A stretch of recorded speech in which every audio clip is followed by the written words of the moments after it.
morning. Happy Friday.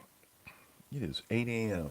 Central Standard Time on Pi Day, as it turns out. Pi Day 314. 314 for the nerds who pay attention to that kind of thing. I have one friend who does. Hey, Scott.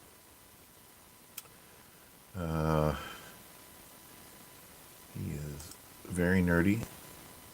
I've called him Math Man more times than I can count. And he goes out of his way to bake pies and do all kinds of crazy pie related things on Pi Day. Not me so much, but happy Pi Day nonetheless. I miss wishing you a happy Mario Day. That was earlier in the week.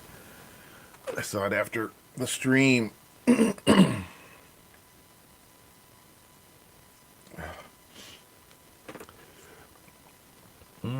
Good morning. Welcome to the stream. My name is Keith. This is Dev Jobs Daily, where we broadcast live 5 days a week, Monday through Friday at 8 a.m. Central Standard Time, broadcasting from Austin, Texas. And I, in my day job, manage a coding school, helping people learn how to code and get into the industry. I've been a professional developer for 30 years, and the last few, I have done what I'm doing now, which is, again, helping other people break into the industry.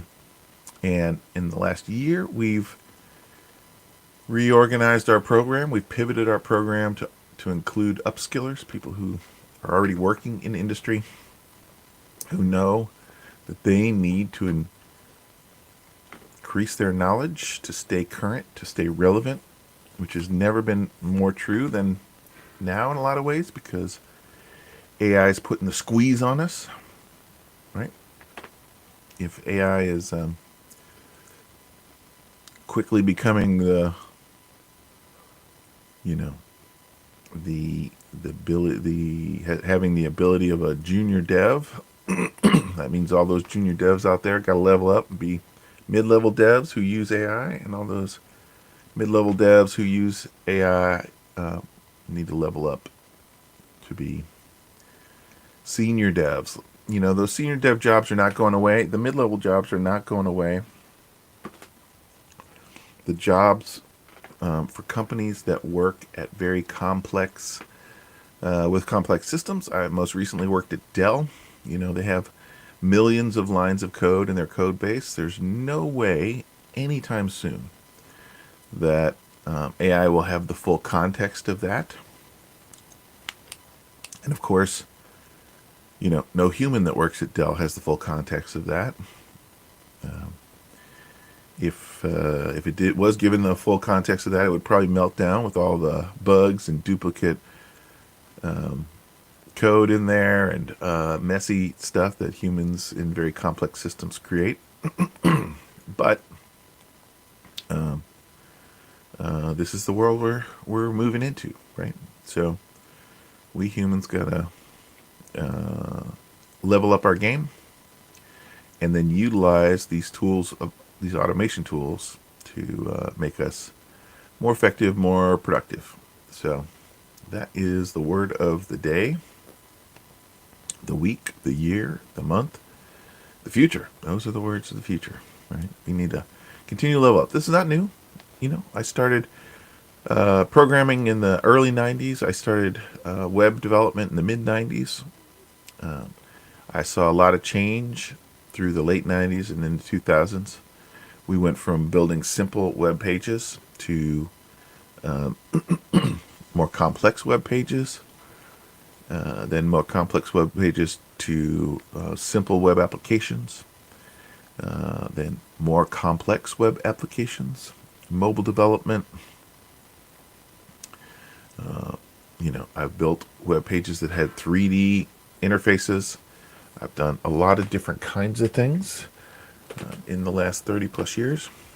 And with each year, I get a little bit better at my trade, and the industry gets a little bit more complex. When I started as a web developer, We didn't call what I did front end development or back end development or UX developer or database developer. The term that I had was webmaster. I was the master of the web, which seems kind of quaint and sort of silly today, but the reality is, in 1996, you kind of could know everything. It just wasn't that complicated, right? Now everything has grown up, it's matured. Each one of those things has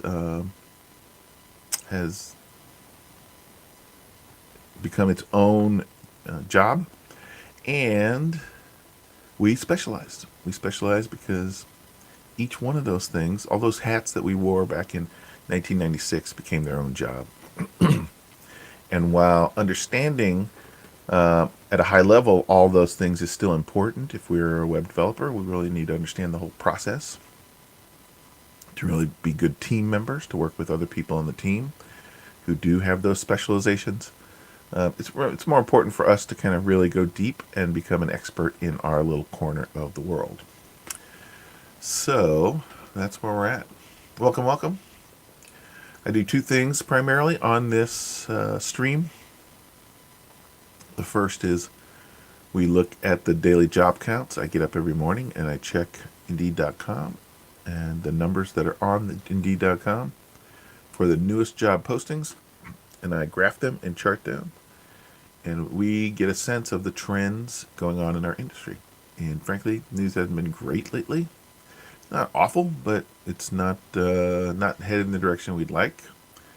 We'll talk more about that in a minute.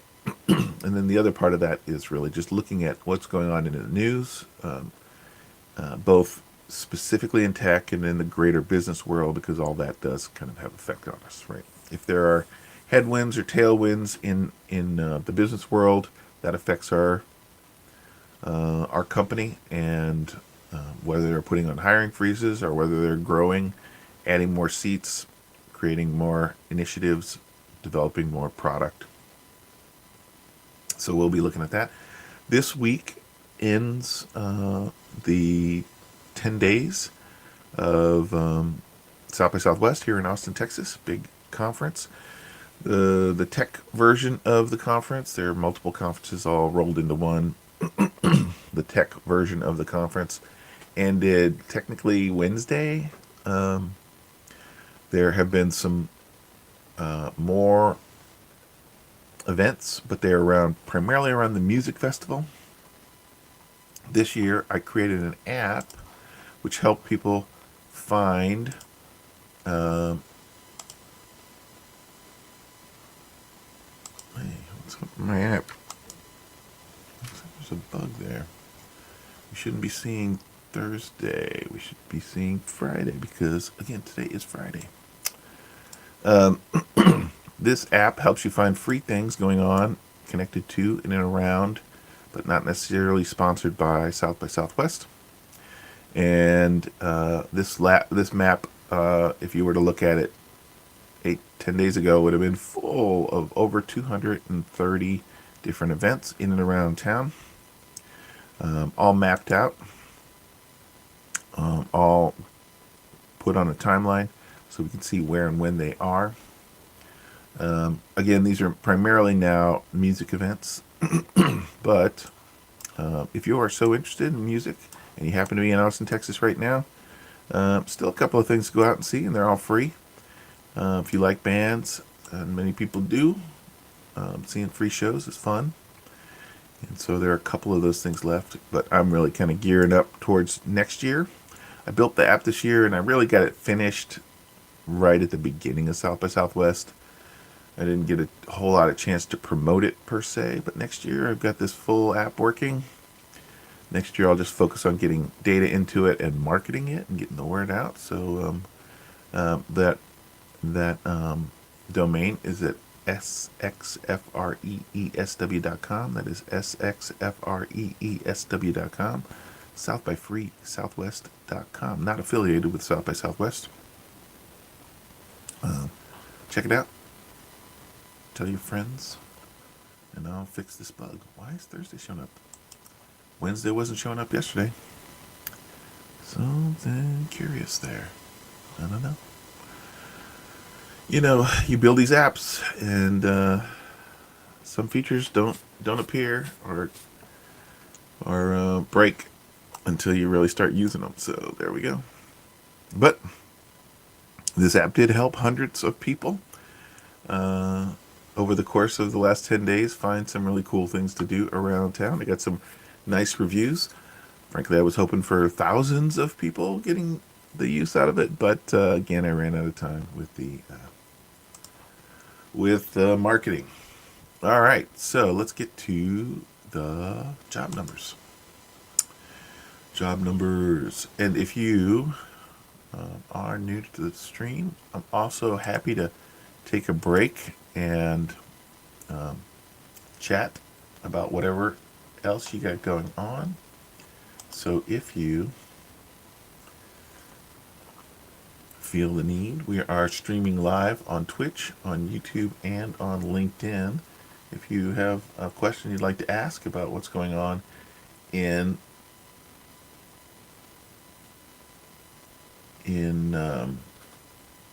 the world of tech, drop it in the chat. I'm happy to make a little aside. Again, this this stream has typically been an hour long since the first of the year. We've been going for 2 months straight.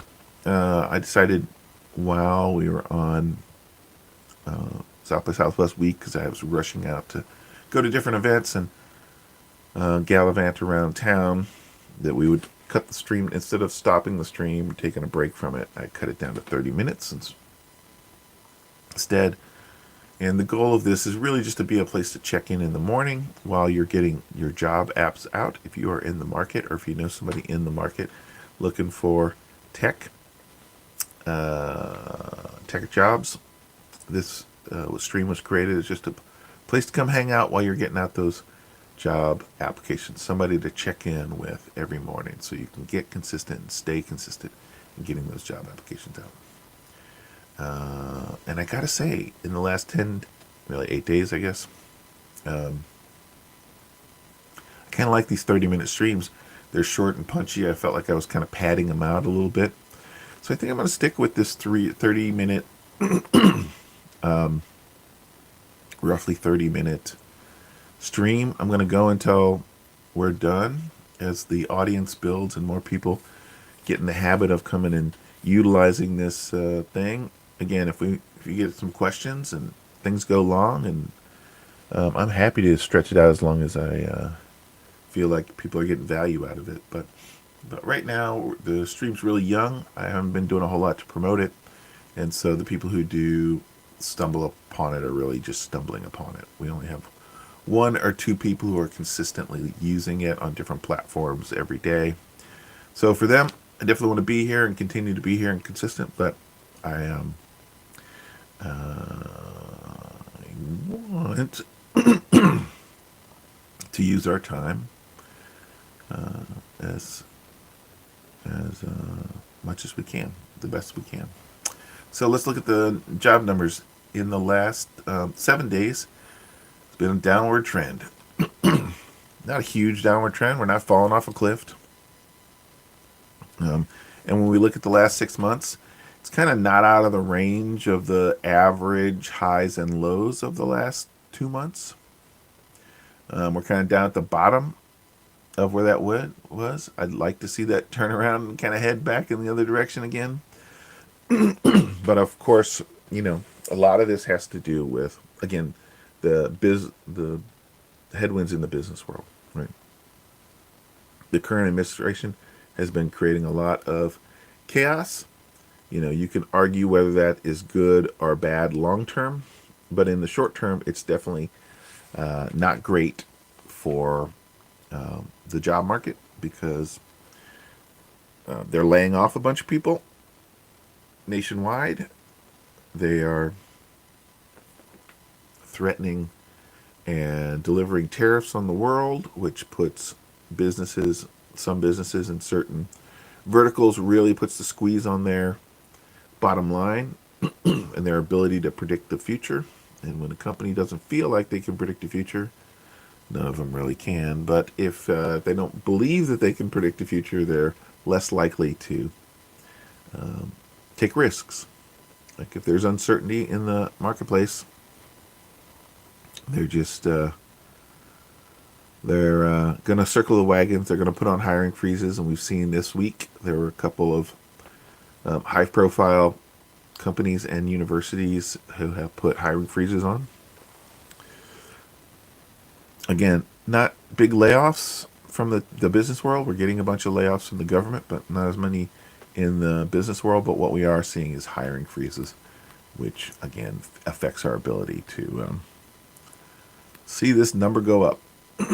So in the last 6 months, it's right about exactly where we were 6 months ago in terms of the number of job postings that are out there. And that's not great. That is just not great. It's not trend. The trend is not heading in the direction we want. If we look back at the last year, we are considerably down from where we were. Maybe 15% down. I'm just pulling that number out of my estimation side of my brain. But maybe 15, maybe 20% lower than it was a year ago, which is not good. Again, we wanted that trend line to keep going and be higher than it was a year ago this time. But that is not how it's playing out. These are entry-level JavaScript positions posted on Indeed. I track those because that's primarily been our audience. Since the first of the year, I have expanded that to break that down even further to include both remote work, but also entry-level, mid-level, and senior-level work. And when we look at these numbers, again, we'll see that we started off the year with a boom, and we plateaued right around the time of the inauguration. So the new administration took over, started to create a bunch of presidential signing statements, which created a bunch of uncertainty in the market, and then talk about deportation, and then talk about tariffs. All this has again thrown the U.S. and the world into a bit of a tizzy, and that uncertainty is not good for us in the job market world. You'll see that we've been basically flat, where we were off like a rocket in the first couple of weeks of the year.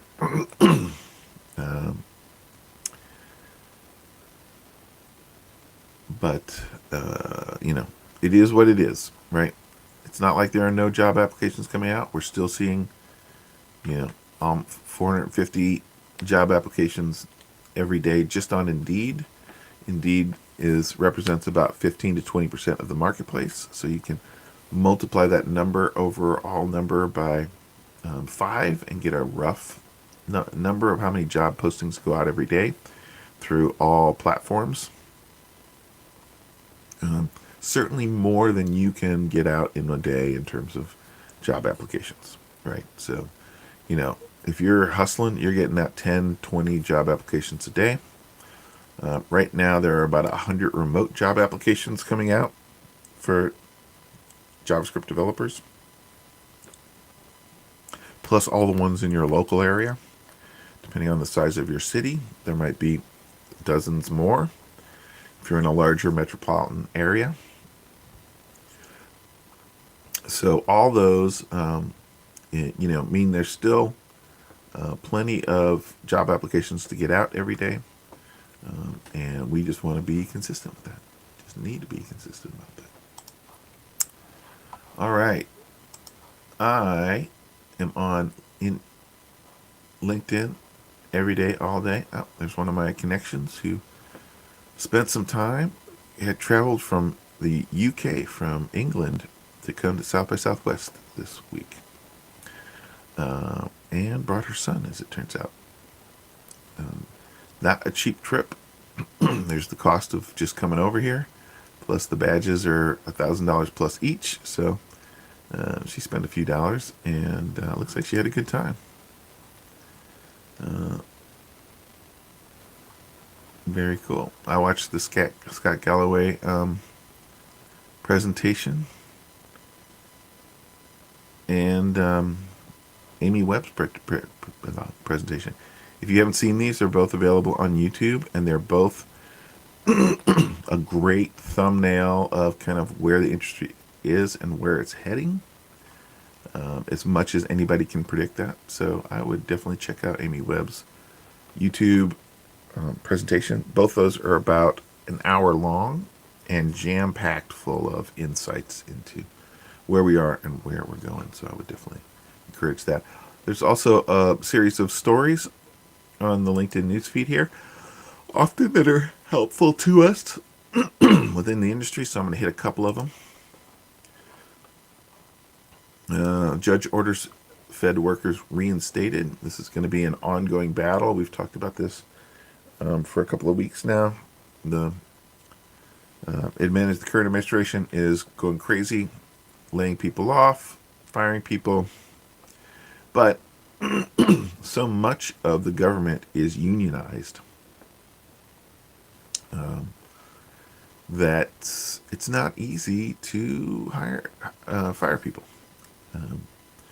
And there are contracts in place, there are laws in place that govern this kind of thing. So for them to just go in and give pink slips to everybody in an email or a tweet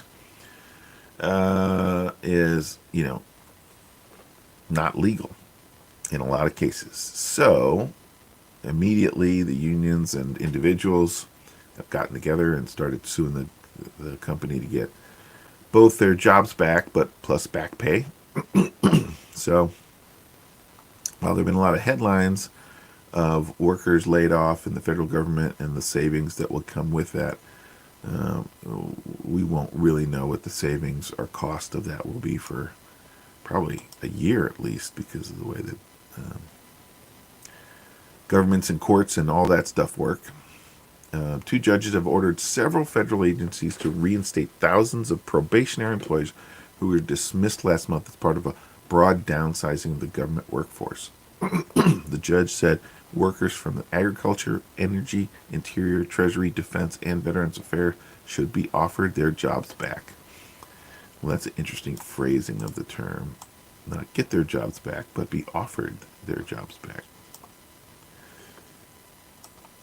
Later Thursday, a different judge issued a similar order ruling affecting 18 agencies, including Commerce, CFPB, and the Environmental Protection Agency.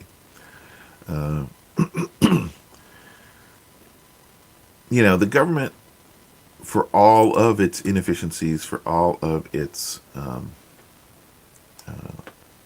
good and bad things, inefficiency is part of the design of the system. We have a political system that could change every 4 years. Every 4 years, we could get somebody new in at the top, and at best, at worst, they're going to represent 50% plus one in terms of the number of people who voted for them. And in some cases, less than 50% of the voting population, depending on the electoral college, can still vote for somebody and make them president. And if they had the ability to just go in and trash the whole system and, bring retribution upon all of the other 50% that they don't care about and didn't support them, that would lead to a lot of chaos. Every 4 years, as we are often want to flip-flop in terms of which political party shows up on top, if you could easily go in and remake the government every 4 years, well, there would just be chaos, right? There'd be no consistency to the government. So, by and large, our system is built with a lot of checks and balances and inefficiency in the system just for that reason. like our industry has our government, for most of its actions, doesn't have to update itself very often. That certainly leads to inefficiencies. It certainly leads to wasteful spending, but it also doesn't lead to chaos every 4 years. Right? This is just the design of the system. As frustrating as it is sometimes when you're trying to get one specific thing done, in the aggregate, it's a lot less frustrating if than if it were set up so that every 4 years there would be complete upheaval. And other countries do have that. You know, you see this happen in other countries where there's a loss in confidence of the government and a new party takes over, and it's just chaos. That's not our system, for better or for worse, and it's both. John Hopkins to cut over 2,000 jobs. They plan to lay off more than 2,000 employees as a result of cuts to its federal funding. The Baltimore University, a major scientific medical research hub, also maintains an international health nonprofit, drew nearly half its revenue from federally funded research, including a considerable amount from USAID. John Hopkins said the cuts will affect 247 employees stateside, nearly 2,000 workers stationed abroad. Uh, you know, the government, most of the drugs that we use that are dispensed every day to save lives, to maintain health, to heal people, so much of the majority of that came out of federally funded studies, right? One of the decisions over the years has been, industry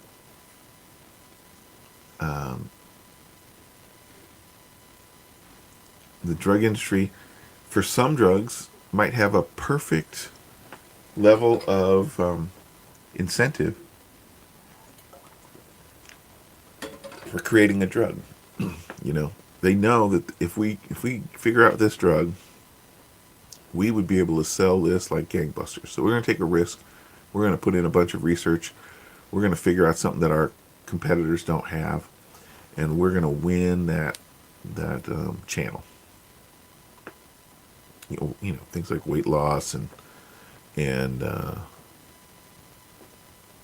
all kinds of different things, because they know the audience is there. But there are these orphan drugs. There's these drugs that maybe only affect thousands or tens of thousands of people. They don't have the financial incentive to go and do the research to figure out that, because they know there's not a big payday at the end. Or even if there is a payday, it's not going to be worth the cost of going through all of the hoops and hurdles to take a chance. Because most drugs fail, right? They start developing a drug, they go through mouse trials, they go through all these different trials and tribulations that might show really, it might show good results in the mouse trials, but then when they put it in humans, it just doesn't work, right? Lots of drugs that get started, only a few come to market. So that risk is there. But our universities, federally funded, they can make that they can take that risk, and then, depending on how the funding is given, oftentimes that research is just paid for by the U.S. taxes, is essentially open sourced, and all the companies are allowed to build medicines on top of it and shortcut the cost and the process of developing drugs.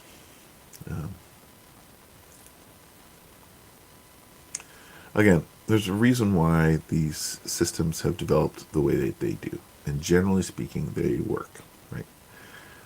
In a modern world where we're used to everything happening immediately and very quickly, we want to see good movement in new drugs and the like, but there's a reason why the FDA has got all this regulation. There's a reason why, people died.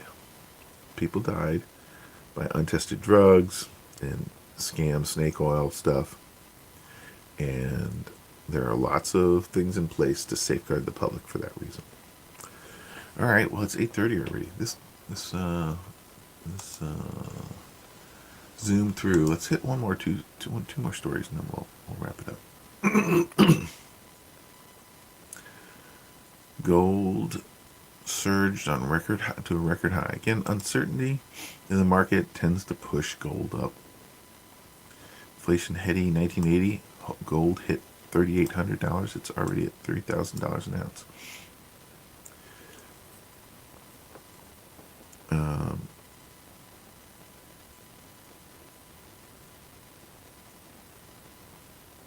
The equivalent of $3,800, yeah, because of inflation. So it's actually higher now. Interesting.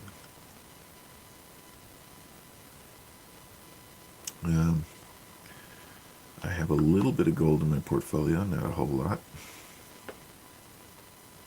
But these are the hedges against inflation. Remote work continues to decline. A lot of companies are pushing for return to office. My wife works for the state of Texas, and they got the mandate that they were going to need to be in the office 5 days a week.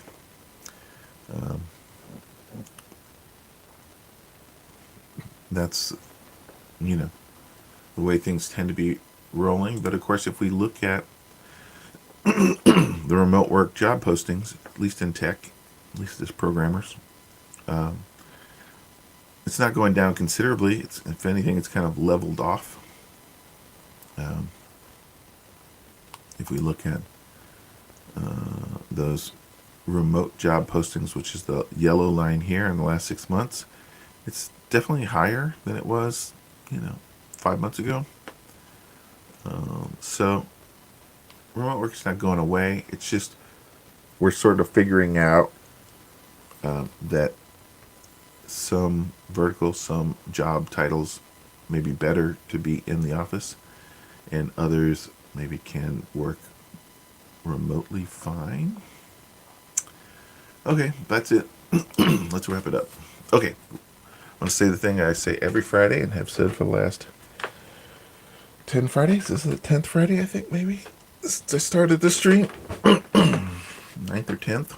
And that is, I'm not going to be here tomorrow. But you know who's going to be here tomorrow? You're going to be here tomorrow. Why are you going to be here tomorrow? Because there are going to be new job postings in the next 24 hours. And the people who take off on the weekends aren't as serious about getting a job as you are. They're not as dedicated as you are. But you're going to get up tomorrow. You're going to check the job postings. You're going to filter it for the last 24 hours. And there will be less tomorrow than today. And there will be less on Sunday than there are on Saturday. But there will be new job postings. And those new job postings are going to have less people applying for them because lazy people take the weekends off. And you're not a lazy person. So you're going to have less competition for those jobs. You're going to get to higher up in the stack for those jobs. And you're going to be more likely to catch somebody's eye as they're looking through their list of applications. So don't sleep on the weekends. Get up. Get those, just be consistent, right? The people who stay consistent, stay organized, are the people who are likely to get the job offers first, right? A lot of variables. So many of them we cannot control. The one we can control is getting up every day, Monday through Sunday, and getting job applications out. That's what we're here for. All right. I'm going to be back. I got to figure out the math on that. I always say 23 hours and 30 minutes, but it's different on the weekends. And I will be back on Monday at 8 a.m. And you guys have a great weekend. I appreciate your time. Please tell everybody about the stream that you know who's in the job market. And connect with me